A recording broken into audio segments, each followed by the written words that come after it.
Inès, je te vois.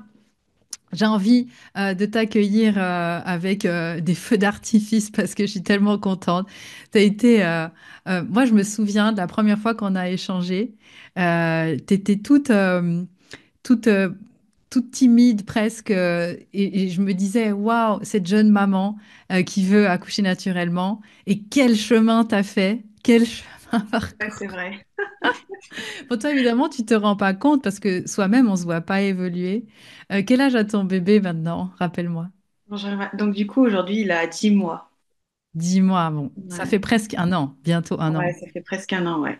Ouais, ouais. Est-ce que tu te souviens, parce que tu sais qu'il y a beaucoup de femmes dans le baby bootcamp qui attendent leur premier bébé, donc qui sont à la même place que toi bah, quand tu étais enceinte, en fait, il y a plus d'un an. Mm. Tu te souviens de quoi tu avais peur pour ton accouchement? Non, je me souviens pas. Je pense que j'avais peur de l'hôpital, des médecins, Mhm. et de ce qu'ils allaient faire parce que j'avais une mauvaise image, enfin pas une mauvaise image, mais une mauvaise expérience avec justement une gynécologue. Mhm. Donc Tu cette avais pas mal expérience. d'amis aussi qui avaient eu des récits un peu difficiles, non? Ouais, c'est vrai ça. Oui, j'avais eu énormément d'amis, oui, c'est vrai. Alors qui en sont sortis euh, un peu, ouais, un peu traumatisés, mais finalement qui y retournent. Mais ouais, avec beaucoup de récits traumatisants, même encore aujourd'hui, hein. Même encore aujourd'hui, avec vraiment presque des décès. Enfin, j'en ai mal au cœur, mais ouais, ouais, j'ai ma cousine qui a failli passer, hein, alors que c'était une grossesse à bas risque. Hmm. Ah ouais. Ouais, Ah oui, alors là, c'est vrai que ça va loin. Bah, demain, on va parler de l'effet toboggan. Bah, justement, ouais, toi, tu es une experte maintenant, tu maîtrises ouais. bien. Est-ce que tu avais entendu parler de l'effet toboggan avant de me rejoindre? Pas du tout. Pas du tout. Hmm. J'ai découvert beaucoup de choses dans le mastermind et ouais, j'ai découvert ça. L'effet toboggan, je le connaissais pas. Euh, je connaissais pas le danger qu'il y avait derrière ça, non. Hmm. Et toi, tu voulais accoucher où au tout début? Alors, j'étais au tout début, hein, j'étais quand même entre les deux parce que je voulais pas accoucher à l'hôpital, mais c'était ma seule solution en fait. C'est ce que je connaissais. Euh, et, et donc en fait, ouais, à travers le mastermind, j'ai découvert la possibilité de pouvoir accoucher chez soi en sécurité. Hmm. Ouais. Hmm. Alors, bon, pour celle, évidemment, je pense que là, le suspense est à son comble parce que les gens savent pas, Ah ouais. ne savent pas. Parce que la gestion de la douleur, c'est tout le temps dire, mais comment on gère la douleur, comment on gère la douleur? Alors évidemment, on ne pourra pas faire tout ton récit de naissance, mais si tu peux, en quelques mots, dire comment toi, tu as vécu ton accouchement et où tu as accouché finalement. Ouais. Mon accouchement, il était incroyable. Je le garde encore en mémoire, donc c'est quelque chose qui m'a vraiment marqué et qui m'a surtout changé. N'ayant pas trouvé de sage-femme à domicile, on avait le projet d'aller en maternité. Voilà, le projet, le plan A, le fameux plan A, la maternité, et puis le plan B, la maison. Et donc, effectivement, j'ai accouché, je crois, en 4-5 heures, donc le dimanche soir, à la maison. Donc, avec mon mari qui a aussi suivi, donc grâce à Pascal, les les cours d'accouchement, parce que c'était mon seul gardien du temple. Et donc, on a fait ça à deux, à la maison. Et on a appelé donc les pompiers à la sortie, un peu après la sortie du bébé. Et c'est intéressant que tu parles de ton chéri parce que souvent les femmes ne savent pas comment impliquer leur conjoint, hein. Et moi, je me souviens en fin de grossesse, je me souviens encore quand on avait fait cette réunion ensemble, où je crois que Pascal avait appelé ton chéri après en disant, écoute, je crois que ta femme a besoin de te voir ressasser les cours. Et c'est ce qui s'est passé, ça a déclenché ton accouchement. Le lendemain, c'est ça, ouais. C'est exactement ça. De voir ton chéri Ouais. s'investir à fond, vraiment, ça, c'est fou, hein, le pouvoir de l'esprit, je parlais de ça tout à l'heure, je ne sais pas si tu as entendu, mais Oui, si, si, ouais. ouais. Ah ouais, donc oui, effectivement, c'est ça qui a déclenché et il a quand même été présent vraiment du décontraction à la sortie du bébé. Il a même aspiré les glaires du bébé. Enfin, vraiment, il était 100% investi alors que ouais, pendant 9 mois de grossesse, il avait pas regardé les cours. Ouais. Et Mhm. des fois, ça peut se faire le déclic justement enfin. D'où Ouais. l'importance, c'est vrai que Pascal, bon, on va le voir lundi, il viendra nous voir lundi prochain. On l'a tellement demandé dans la version précédente du Baby Bootcamp que cette fois, je l'ai mis au programme d'office, je lui ai pas laissé le choix. Il déteste ça, donc voilà. Mais c'est vrai que voilà, certains papas vont venir aussi parler. Et toi, j'aimerais juste que tu nous touches un mot, peut-être tu as oublié ou peut-être pas. Comment tu t'es sentie pendant ton accouchement? Parce qu'il y a beaucoup de femmes qui ont peur Mhm. d'avoir peur. Alors, c'est une bonne question. Comment je me suis sentie pendant mon accouchement? Euh, En fait, j'étais sereine. Enfin, il y avait la douleur, je devais gérer la douleur, mais je savais ce qu'on faisait et j'ai pas eu peur. Vraiment, j'ai pas eu peur du tout. Alors, j'ai quand même eu des contractions qui ont duré longtemps, mais qui étaient espacées de 20 minutes et qui étaient en bas enfin, pas dans le ventre. Donc, j'ai eu peur finalement de ça. Donc, on a fait un check à la maternité juste pour être sûr, parce que ça faisait 24 heures que bébé allait bien et qu'il n'y avait pas de problème, même si tu nous as dit qu'il y avait pas de problème.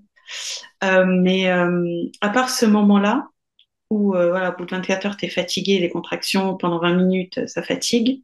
J'étais hyper sereine et mon mari encore plus.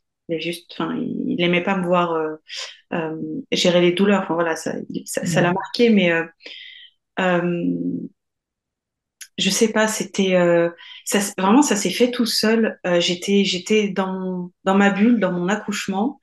Je posais les questions. Est-ce que là on voit la ligne rouge? Est-ce que là tu vois une bosse? Je savais à peu près à quoi m'attendre pour avoir des signes de l'évolution du bébé.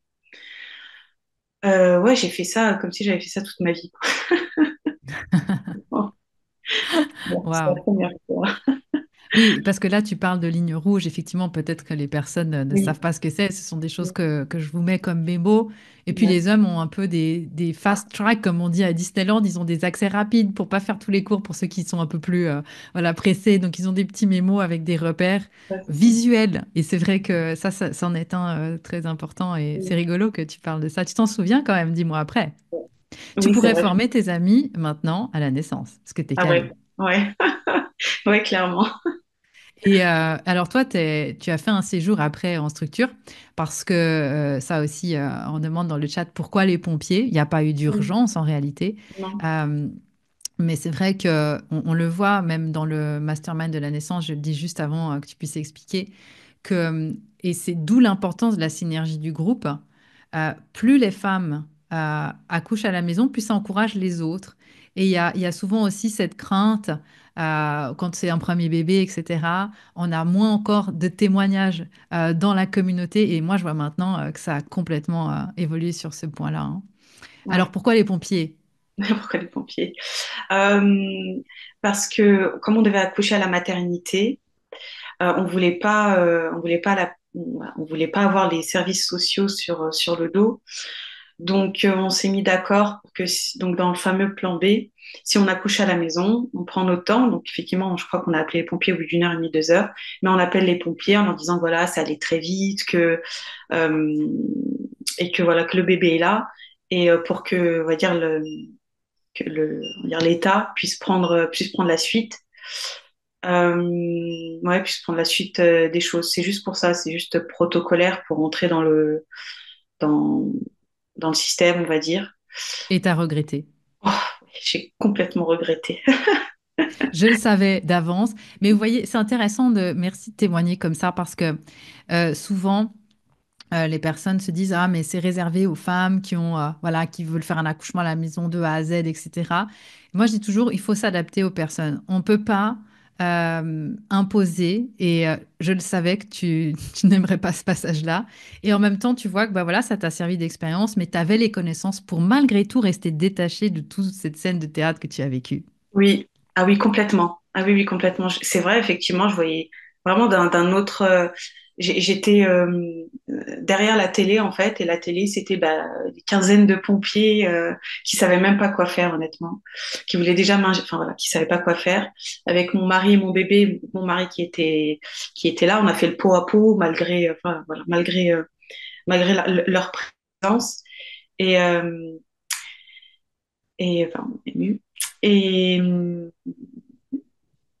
Et ton passage en structure, et après, où bon, tu as vu le stress oui, c'est ça. En fait, on pour est le... tellement détaché et avec le Oui, bébé que oui. après on s'est dit, enfin voilà, après on s'est un peu laissé faire et on travaille ça aussi dans le mastermind, mais c'est vrai que je n'ai pas travaillé celui-là où tu parles des énergies, je sais pas si tu en as déjà parlé, mais voilà, Mhm. là j'étais redevenue la petite fille alors que j'ai accouché en femme, on va dire souveraine. Je trouve pas que j'ai accouché en grande sage. Euh, et j'ai retrouvé, ouais, je me suis laissée aller dans l'énergie de la petite fille, ce qui m'a valu 10 jours à l'hôpital, parce que donc mon fils a eu une suspicion d'infection au staphylocoque, et moi j'ai été carrément infectée. Euh, donc au deuxième jour de l'hôpital, donc ça s'est pas du tout passé à la maison. Maison, ça c'est, voilà. Il n'y a eu aucun risque. C'était ouais, à l'hôpital que j'ai chopé ça. Oui, c'est important de le dire. Et ça, vraiment, c'est quelque chose aussi que je rabâche sans cesse dans les ateliers. C'est que les structures hospitalières, on le dit peu, mais les maladies nosocomiales, c'est un vrai fléau, hein. Donc ça, je connais bien le sujet aussi. Dans ma famille, il y a eu une fois un cas d'un staphylocoque doré. Alors merci, bonjour. Et je me souviens que tu nous envoyais des messages sur le WhatsApp, donc je me souviens, mais comme si c'était hier, et ça fait déjà 10 mois. Et Inès, qu'est-ce qui fait qu'aujourd'hui, tu es toujours dans le mastermind? Parce que toi, en fait, tu veux plus partir. Mais moi, je t'adore, hein, tu restes avec nous encore une dizaine d'années si tu veux. Toi, tu es à fond maintenant Ouais, OK, maintenant, je travaille la semaine 2. Alors, pour celles qui ne savent pas, la semaine 2, c'est vraiment la semaine qui change tout. Je ne sais pas si tu as envie d'en toucher deux mots. ouais, ouais, c'est la semaine de la transformation. L'accouchement, c'est le déclic. Tu le dis aussi. C'est nous, on a la chance, grâce à l'accouchement, de pouvoir transmuter, enfin, voilà, de dire, OK, je sais qui je suis finalement, enfin, ou qui je veux être. Et la semaine 2, elle nous permet d'atteindre la personne qu'on veut être et donc d'avoir des projets perso, des projets pro qui sont complètement différents de ce qu'on nous a dit qu'il fallait que ce soit. Voilà. Hmm. Ouais. Et ça, c'est, on va dire, mes ateliers qui me boostent à Ouais. fond. J'adore j'adore faire ça. Oui, ben écoute, en tout cas, c'est c'est chouette. Et je vois pas de questions pour toi. Est-ce qu'il y a des questions pour Inès? En tout cas, c'est super inspirant de voir à quel point on peut composer en fait avec aussi ses peurs. Et puis aussi se dire, ben voilà, je l'ai fait, je suis capable. Je sais que pour ton deuxième, ben voilà, ça, je sais comment ça, comment va. Dis-nous en fait, comment tu accoucheras pour ton deuxième. Et ben, je pense, j'aimerais le faire seule, sans mon mari. J'aimerais vraiment ouais, voir de quoi je suis, pas de quoi je suis capable, me prouver que je suis capable en fait. Ouais. Hmm. Et Eh je voulais bien. juste rajouter quelque chose sur sur le mastermind. La communauté, elle est hyper importante. Et quand on vit ça, on n'a plus trop les mêmes centres d'intérêt que nos proches, ou que ouais, nos proches et nos amis. Et en fait, d'avoir dans la communauté toutes ces femmes avec qui on est lié par rapport à l'accouchement. Et puis, il y a beaucoup, beaucoup d'autres sujets. Il y a pas que ça. Bah, voilà, ça permet ouais, d'être dans une communauté. Et puis aussi d'avoir un coach, si je peux t'appeler comme ça, qui sait ce qu'on traverse et qui sait un peu qui on est. Et il n'y en a pas beaucoup. Il y en a pas beaucoup, on va dire, en France. Hmm. Ouais. Merci pour tes mots, je suis très touchée. C'est vrai que c'est important de se sentir inspiré par des personnes qui partagent nos obstacles, nos challenges aussi, nos difficultés. Et je serai évidemment là si tu as envie de vivre ce que j'ai vécu pour mon troisième. C'est pas l'idée d'exclure les hommes, hein, sinon, évidemment, c'est que oui, il y a encore quelque chose de différent quand on est seul. Mm. Là, c'est c'est vraiment un voyage initiatique Ouais. extraordinaire. Ouais. Merci. Merci beaucoup, Inès. Euh, alors évidemment, une petite question, je te le dis avant de te laisser partir retrouver ton petit chouchou. Qu'est-ce qui t'a permis de dépasser ta peur de la douleur si elle existait, on demande. C'est de savoir qu'elle existe en fait. Tu nous le dis dans les cours, la douleur, elle sera là. Mais il faut savoir lâcher prise, l'accepter et surtout, on sait que c'est un travail qu'on fait. En fait, c'est pas une douleur qui vient, on sait pas ce que c'est, on est paniqué. Euh, c'est une douleur, on sait pourquoi on a mal. Euh, Tu le dis très bien. Et donc de savoir pourquoi on a mal finalement. On pense pas à la douleur, on se dit ah, ok, bah là ça contracte, là ça sort, ok, là il est en train de descendre, il est en train de descendre. Et, euh, bon, au bout de 24 heures, mon mari il m'a imprimé les photos de l'échographie pour me rappeler pourquoi j'avais ces contractions. Waouh, Ouais, exactement. Mettre du sens dans un projet et se rappeler tout le temps, parce qu'il y a un moment où on finit par un peu perdre le nord aussi en fin de grossesse, hein. C'est difficile ouais. émotionnellement. D'où, voilà ce que je disais tout à l'heure, c'est écrit dans le chat. Bravo Inès, c'est magnifique. Merci. Ouais. Dites-moi dans le chat si ça vous donne envie d'accoucher, les filles. C'est ça, hein, à la fin, on dit, hey, on a envie toutes d'accoucher quand on fait le baby bootcamp. Mais moi, ça me donne envie de nouveau de recommencer. Comment as-tu réussi à acquérir la somme de connaissances nécessaires? Ah bah ça c'est plus pour toi la question. Enfin moi tout était dans le mastermind. Enfin, j'ai pas.